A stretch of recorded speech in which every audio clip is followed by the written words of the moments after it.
This episode may contain content of a graphic nature, including descriptions of physical and sexual violence against adults, children, and animals. Listener discretion is advised.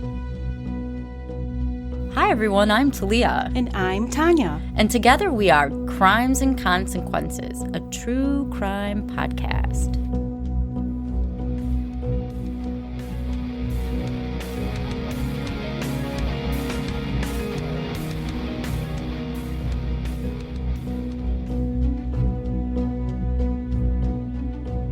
Hi everyone, I'm Talia. And I'm Tanya. And together we are Crimes and Consequences.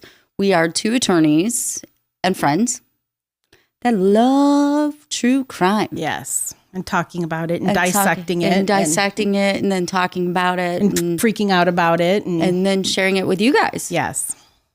So today I'm going to tell a story. And I know a lot of people complained I talk slow. So I'm going to talk really fast this time. All right. Buckle up. Buckle up. This one was suggested by our Patreon. And for those that don't know, we have a Patreon account. It's patreon.com. And then it's the letters TNT and then crimes.com. And she is a subscriber. Thank you, Kelly A. And she suggested this story. All right. And this story is a bit of a roller coaster. And it's very controversial. Okay. And you don't know it. I don't know it. So the location is in Lübeck, Germany. And Lübeck is close to Hamburg. There are several like medieval buildings and spires in Lübeck. Oh, sounds beautiful. Right.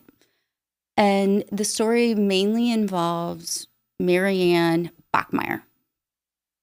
And I'm going to give you some background on Marianne+bachmeier. She was born June 3rd, 1950 in Starstedt, Germany. Marianne grew up there, and her family had fled from the Second World War. They were from East Prussia at the time. She was raised in a very conservative and religious home. Her father had been a member of the Waffen SS. Oh. The combat portion of the Nazis' SS unit. I'm sorry.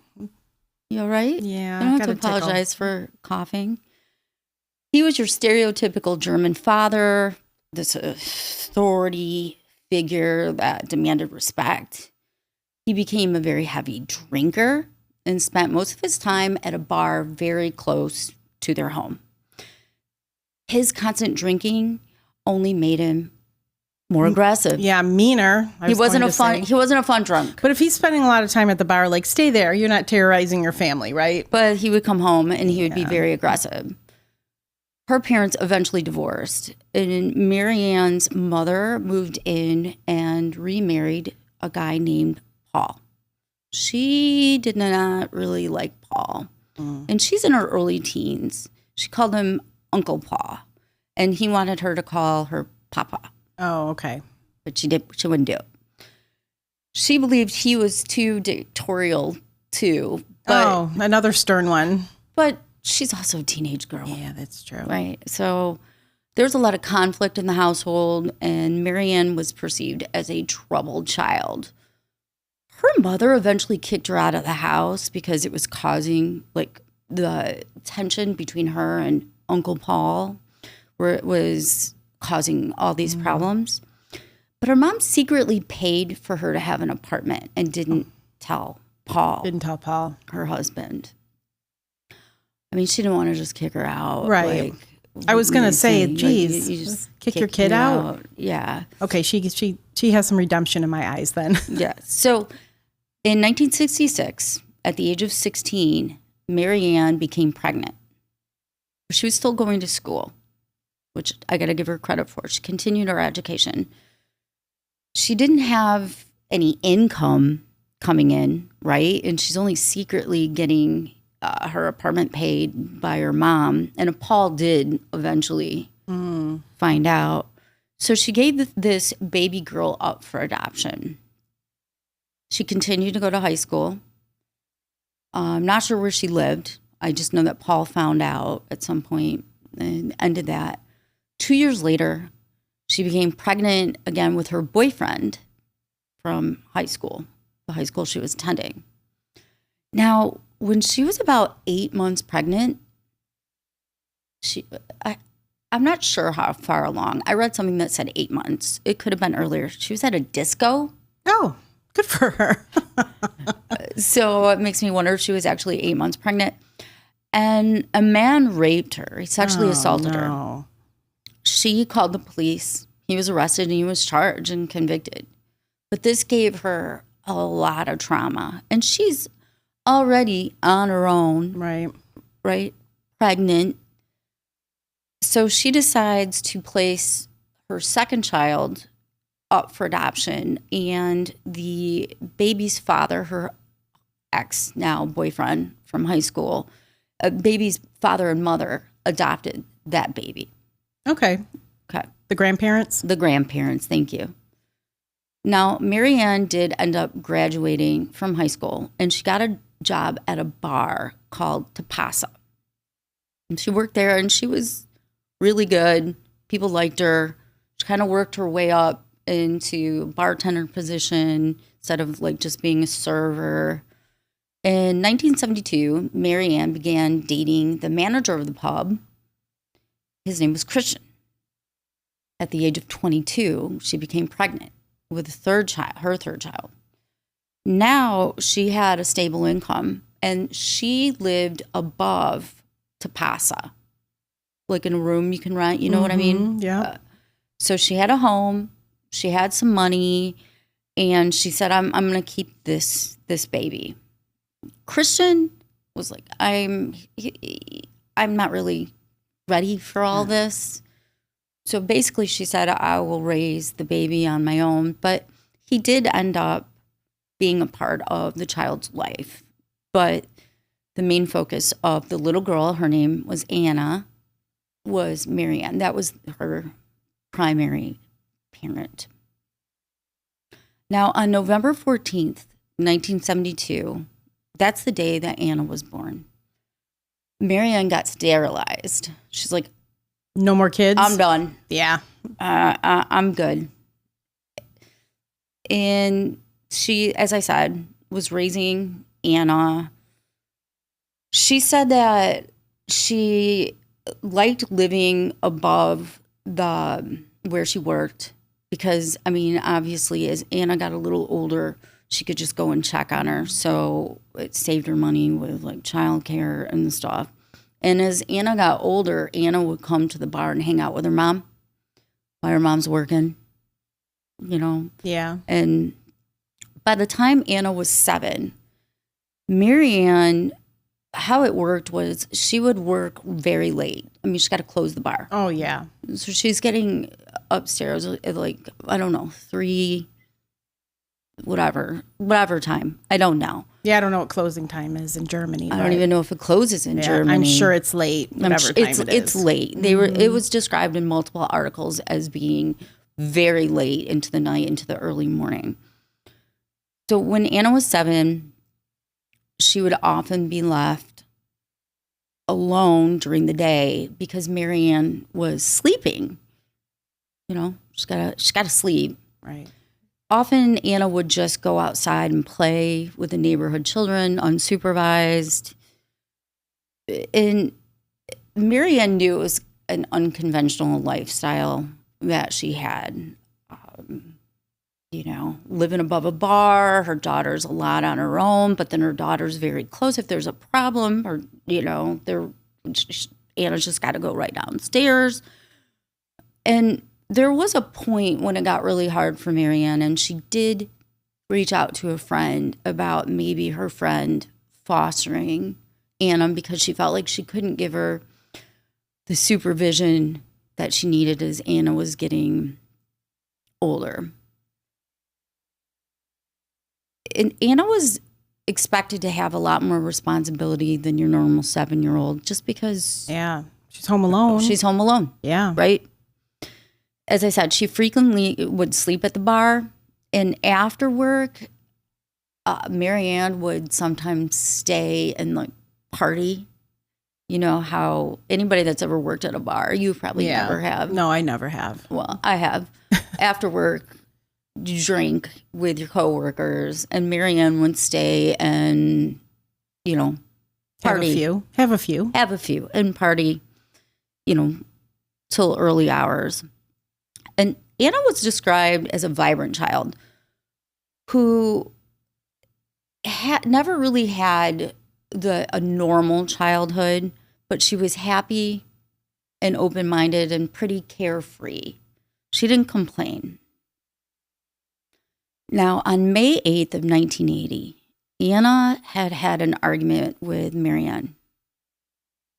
I think it was actually the night before, May 5th. And the next morning, Marianne was sleeping, and Anna always got herself up and walked to school. This morning, Anna was really mad at her mom and decided to skip school. What is she, like 10? She's 11? 7. Oh, 7. Okay. She's 7. Okay. She went to a friend's house, but her friend was At school. Instead of walking her normal route home, she took the long way because there were witnesses later that testified that she did. Meanwhile, Marianne wakes up and she had this appointment. It was actually an appointment for a photo shoot. She was very beautiful. I don't know what the photo shoot was for, but she had an appointment with a photo shoot. And then she came home, but she'd met with some friends after the photo shoot, and then she came home, and this was after Anna should already be home. From school. She gets home. There's no Anna. She went to all of Anna's friends' houses, and none of them had seen her during the day. She ended up going to neighbors' houses. Nobody saw her, so she calls the police, and she reports Anna as being missing. Now, some reports say on the same day, others say the next day, but either way, a woman walked into the police station claiming her fiance confessed to the abduction and the murder of Anna. Oh, no. And his name was Klaus Grabowski. Klaus. He's 35 years old. He was a butcher. Oh, great. And he was neighbors with Marianne and Anna. And he had a horrible criminal history. I'm going to tell you a little bit about Klaus. Yes, thank you. I have Grabowski, but we'll call him Klaus. In 1973, Klaus was placed on a 1-year probation after trying to strangle a 6-year-old girl. Oh, lovely. Probation. 1 year. 1 year. Wow. Year. How many cases do we have like this? So many cases. Yeah, so many. Tried to murder. He tried to murder a little girl. He got community service. Yeah, he got community service. Exactly, right? Okay. He had multiple offenses on his record for sexual assault against young girls. He's a convicted sex offender, and he'd been sentenced for the sexual abuse of 2 girls. So this is really interesting. He was given a choice. He could go to a psychiatric hospital where he could stay there. Until he was cured? Yeah. Okay. Yeah. Until whatever diagnosis. Indefinitely. Or he could become chemically castrated. Oh. Well, let me guess which one he picked. He picked castration. Of course. But it's not physical castration. It's chemical. It's chemical. He's got to be relied upon to take his medication. I guess. Okay. Well, I'm going to read about it. Yeah. In 1976, he voluntarily submitted to being chemically castrated. But 2 years later, because he got out. Yeah, of course. And nobody's really watching him, believe it or not. He underwent hormone treatment to reverse the castration. And I know that includes testosterone. And the doctor that did the reversal never knew about his criminal history. Let me tell you a little bit about chemical castration. Okay. Yeah, I don't know anything about it. It is the introduction of female hormones into the male's system in an effort to lower the testosterone levels of male sex offenders. The drug, it's known as MPA, and I'm not going to say it, even try to pronounce it, is often used and known as Depo-Provera. Oh, that's a birth control. Yeah, the shot. Injections. Yes. Studies have shown that 25% of the men who've been chemically castrated are still able to achieve an erection with even just visual stimulation. Chemical castration has some negative side effects: osteoporosis, cardiovascular disease, and impaired glucose and lipid metabolism, aka heart disease, blood sugar, and cholesterol problems. Man, really? Are those? I don't know anything about Depo-Provera, but other than the name of it, does it cause it for women too? That's kind of crazy. No, well, probably. I don't know. You're look at. I don't know. Like that's. I didn't look up the side effects. Yeah, for those are women. crazy side effects. So he had testosterone injections given to him. Now, as I said earlier, he was engaged, and his fiance came into the police with the story. Yeah, imagine your fiance be like, "Well, you know what? I abducted and Hey, killed honey. a little girl. Hey, honey, I gotta get something off my chest. Yeah, I gotta tell you something." So they arrested Klaus, and he confessed. He stated, and you're gonna hate this guy so much. I'm sure I will. I already do. He stated that Anna had stopped by his house, and she often did, to play with his cats. Okay. But this was the first time his fiance wasn't there, and he was alone with Anna. Oh. Anna played with the cats for a few minutes, and then Klaus attacked her. But he stated he didn't intend to sexually abuse Anna. Sure. Okay, sure. You want to know what he said? What? He said that she tried to seduce him. I was just going to say she wanted it, right? She's 7 years old. And when he didn't fall for her seduction, Okay. she said that she would tell her mom that he touched her inappropriately if he didn't give her money. Oh, so now she's blackmailing him. Yes, she's extorting him, blackmailing him. Yeah. Yeah. Okay. He was so afraid he would end up going back to prison that he had no choice but He had no choice. to kill her. He had no choice but to sexually assault her and then kill her. Right? Yeah. Yeah. Okay. Yeah, he would later claim that he acted out because of his hormonal imbalance. Mm-hmm. This is what he stated in court after being castrated.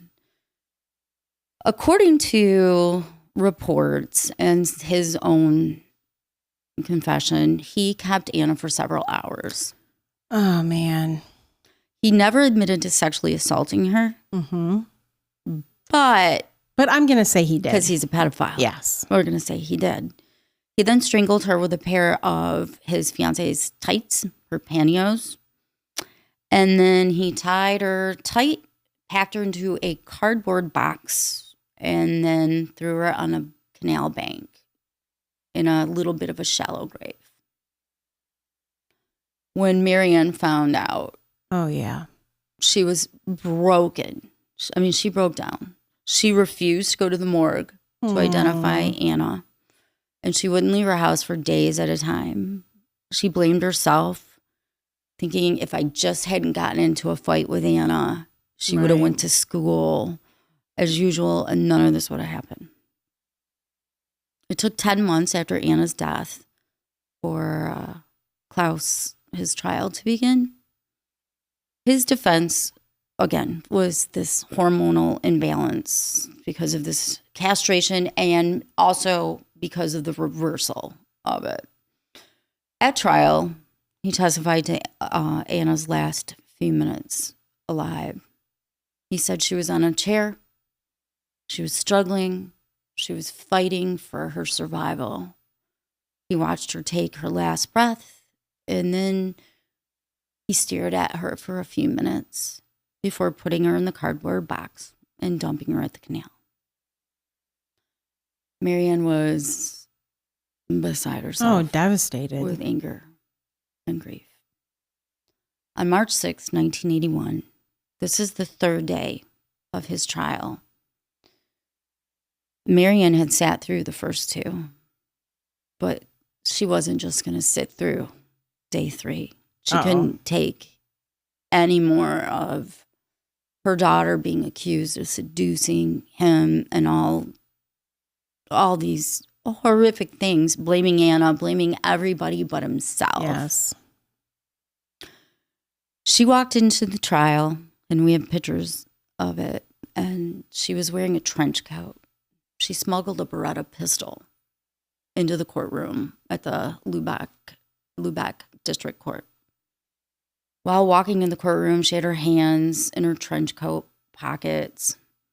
She walks into the courtroom, and she goes from the doors directly to the front of the courtroom towards the seat where Klaus was sitting. Marianne pulled out a gun, aimed it at his back, and pulled the trigger 8 times. What? Yelling pig. Oh, damn. As she shot him. Did all 8? 7. 7? Hit him. Good for her. Sorry. He died instantly. Fucker. When she was done shooting him, she lowered the gun and was like, no resistance from her. Marianne stated, this is a quote, "He killed my daughter. I wanted to shoot him in the face, but I shot him in the back. I hope he's dead." Then, according to Marianne, she had initially gotten the gun a week prior with the intention of committing suicide. So she's starting to build her defense because she's arrested. Of Clearly, course. she's arrested. But other people at the bar would later testify that in the basement she was doing target practice. Uh-oh. Which is not what you do when you want to kill yourself. No. Right. No. Many of the public showed an understanding, like you just apparently did, of Marianne's actions. And she became known as the vigilante mother in West Germany, because it's still West Germany. Now, a lot of people judged her because she sold her life story for about 250,000 Deutschmarks, which is about $72,000 in the U.S., and right now it would be worth $922,000. Wow, in the so US. it was a lot of money back then. But she sold it to her story to this magazine called Stern, and she used all that money to fund her legal battles because she's got her own, she's got her own. Many people sent her messages, flowers, gifts while she was in custody to show they understood her actions, and a lot of people, like I said, they supported her. After her life story was made public in Stern, some people stopped supporting her because they were upset because she gave up 2 kids for adoption, which is no reason for anybody to be judged because adoption is beautiful. And they also didn't, like the fact that her dad was a Nazi soldier. Well, she can't help that. I mean, really? Just telling you. I know. She couldn't help that. So there was this division in Germany, but either way, Marianne was just crushed and heartbroken. The West German judiciary was criticized by allowing Klaus to be chemically castrated, but not checking on him. Yeah, because it's chemical. Problem. It's going to go away. It's a problem. I mean, at some point. Yeah, he should have been on parole or something where he had to check in, right? Yeah, and he or probation or something. So Marianne goes to trial. No, November 2nd, 1982. She was initially charged with murder. The prosecutors later dismissed that and charged her with manslaughter. Okay. Not premeditated murder. Probably heat of passion manslaughter, right? Even though she bought a gun the week earlier, and brought it to court. Marianne's defense attorneys argued that she was under severe emotional distress, which was probably true. Yes, and wasn't responsible for her actions. The defense team argued that she had a troubled life and was unstable. But I'd be fucking unstable too. If my neighbor kidnapped and murdered my child, But they had a hard time because she went out and made that statement. I wanted to shoot him in the face. Oh yeah, that's right. She did say that. right? Instead I shot him in the back. I hope he's dead. Yeah. Marianne testified at her trial that she shot Klaus, and she had had a dream and also visions of her daughter in the courtroom right before, as she's entering it. She had a dream the night before, and that her daughter wanted her to do this. And so for some reason, they wanted a handwriting sample from her, and I could not find out, no matter what I did, why. But she wrote, "I did it for you, Anna," and made 7 hearts for each year of Anna's life. She doodled some hearts. Prosecutors contended that Marianne acted out of revenge and was in total command of, her faculties at the time. It took 28 days of deliberation. Wow. 28 days? Damn. Right? Yeah, that's crazy. That's time. Crazy. They agreed to convict her of manslaughter. And what do you think she got sentenced? I hope she got probation. No, she got 6 years. 6 years. Okay. Yeah. She was out after 3. Okay. She's put on probation. So they did a study in Germany about people's feelings about Marianne. Oh, I can't wait to hear this. Yeah. It's Allensbach Institute did a survey. 28% of Germans deemed Marianne's sentence to be appropriate. 27% thought that the sentence was too extreme. And 25% thought the sentence was too light. Huh. There is a polarizing... Yes. Right? It's a polarizing issue. How do you feel? Was it too light? Was it too heavy? Was it just right? Like the porridge that Goldilocks chose?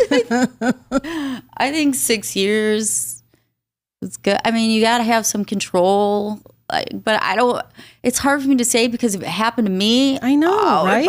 I would do the same thing. Yeah, right. I would do the same thing. I'd want to do the same thing for sure. Being a lawyer, I know. Being objective seems a little light. I mean, she did walk in and... It's premeditated. I mean, totally. It's premeditated. And she was out in 3 years. Yeah. You can't just have people in the courtroom shoot people, and that's good because we're in the courtroom a lot. Yeah, right. And think about that. Think about how it affects other people around to see somebody get shot. Like, I'd be all shades of fucked up, Tanya. Yeah. All shades of fucked up. Yeah, that'd be pretty traumatic. You're right. But But that's why they have metal detectors. I think it was too harsh. She didn't have a criminal record. She just walked in. Okay, we'll talk about this later. Okay. Okay. But I do sympathize with her. So Marianne ended up moving abroad. In 1985, she moved to Lagos, Nigeria, and she got married. And then they lived in a German camp, and her husband was a teacher of, I think, English at the German school. The two got divorced in 1990, and Marianne moved to Sicily. She found employment as a hospice aide in That's gotta be hard. It's got to be a hard job. That's a hard job. That's a hard job. You got to give credit to anybody that works in hospice. I mean, so she's in Sicily, and she gets diagnosed with pancreatic cancer. Oh. Yeah. Ooh, that's a bad one. Yeah. She moved back to Germany. And in 1984, she gave an interview. 94? Sorry, that's 1994. Okay. Thank you. You're welcome. Correcting me. In 1994, she gave an interview to a German radio program. This was 13 years after she shot and killed Klaus. She stated, quote, "I think it's a very big difference if I kill a little girl because I'm afraid that I'll have to go to prison for my life. And then also the how. So that is why I stand behind the girl. That is why I stand behind basically my daughter." And she was trying to explain, I guess what I'm trying to explain is that she's like, there's a difference between what he did Right. And I understand that. I understand that. But I think you have to treat all crimes kind of like in Christianity where you have a sin. Like there's no level of sins. A sin is a sin. So a crime is a crime. I mean, you kind of have to treat it that way. Like, and I get what she's saying because yeah, it is different when you're killing a 7-year-old innocent girl as opposed to killing her killer. And then she mentioned a statement that Klaus had made, which is really upsetting. He said, quote, "I heard something come out of her nose." He's talking about Anna. "I was fixated. Then I could not stand the sight of her body any longer." End quote. Yeah. I mean, that would piss me right off. I'm sorry. Yeah. I mean, he kind of deserved it. So, yeah. She also released an autobiography around the same time. She appeared on a talk show. I can't pronounce it. She admitted what she did and I think was just trying to explain herself to everybody, and that she couldn't stand the lies about what he was saying about her little girl, Anna. She ended up having this one show follow her around during her dying days. And so there's a whole video about it. And she literally went on like a tour. Oh, wow. To talk about vigilante justice. Help me out. Vigilante justice. Thank you. And you can see her face getting thinner and thinner as she's dying. And on September 7th, 1996, Marianne died at the age of 46. Before her death, she asked an NDR reporter, Lucas Bomar, to follow her around, like I said. And what's really interesting is she got reunited with one of her adopted daughters. Her name was Natasha, and they videotaped that. Marianne is buried next to Anna in the cemetery. And there's so much information on this case. There's so many documentaries. One's called Anna's Mother, No Time for Tears, Vigilante Justice of a Mother, The Case of Marianne+bachmeier, The Slow Death of Marianne+bachmeier. These are all like When Women Kill Marianne+bachmeier. You can Bachmeier. Find Bachmeier. It's okay. We did talk about this case. We did? Mm-hmm. Yeah. We had a Patreon episode where I kind of casually mentioned it. Like we were just bullshitting. Like we did a Patreon episode where you and I just kind of were talking off the cuff, and I had kind of seen this story. I was interested in it. Yeah, like I didn't go into it in depth and everything, but some of our Patreon members may remember listening to that. So I'm glad you did an episode about it. I don't know what's going on with Klaus. I think he's probably dead. I hope so. He's out there. I hate him. I know, causing problems and he's dead. She killed him. Oh, she killed him, girl. He got murdered. Why did I go along with it? I'm like, wait a minute. Oh my gosh. Yeah, everyone's dead. What's the point of the story? What's wrong with me? You can tell I started going to autopilot, right? I'm so sorry. Oh my God, that's fucking hilarious. Things ever. I'm sorry, he's dead. We do know what happened to him. We do know what happened to him. I don't know what happened to me. You're supposed to help me with this. I did. Okay. It just took me a second. That was a big fuck up. I'm like, yeah, I hope he's, wait a minute. It's not a funny story. No, it's not. You could tell we've had a long day. I had a brain fart there, right? Wow. Yeah. Sometimes I just go into autopilot. That long COVID you suffered really affected you. It's brain fog. That brain fog. Oh, anyway. I'm glad. Well, I'm sorry that she developed cancer so young, and I'm sorry that she had to go through this. But I'm not sorry that that she blew him away. I mean, I'm kind of here for it. So, I mean, right? I have no comments. He deserved it. But Tanya knows how I feel. Yeah, he deserved it. I'll say it when you don't want to. Even though, like I said, there's really a crime is a crime. And if I was the prosecutor, I would have prosecuted her.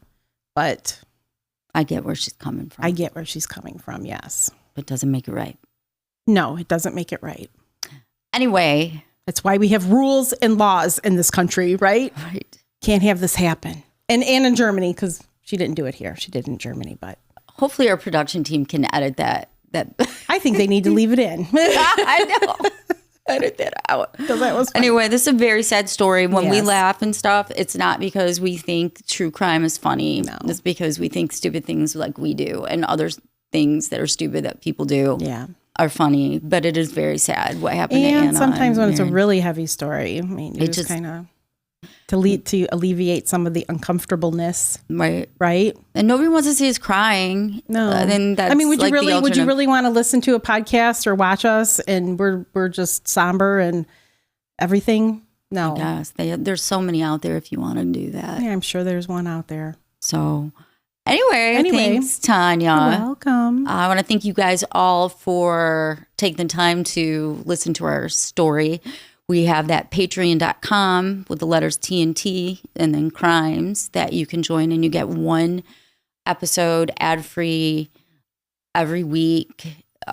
It's the not the weekly version. Besides this episode that you get ad-free and early release, there's an additional episode that comes out every week. And that's for exclusive members. Yes, for our exclusive members. And you can get the same thing if you go to Apple Podcast and you subscribe there too. Same episodes as Patreon. And you can watch us. We actually have our own YouTube channel, Crimes and Consequences. That you should be watching it right now.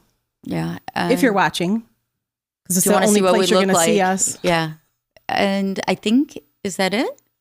We have a website, crimesandconsequences.com. Oh, yeah, that's true. There's merch. We are way behind on updating that website with our episodes. Put it on my list. But there's merchandise. There is things that if you love us that much. And it does always show the latest episode because it's automatic. Yeah, it does. You can listen to the latest one. So there's some episodes that are we can get only on the web. There's about 8. Catherine Knight is one of them. Yeah. Yeah. Because I've had people ask me. Yeah, she's there. Yeah, she's there. So anyway. It's a bad one. Well, Talia, until our next episode. Don't kill each other. Bye. Bye.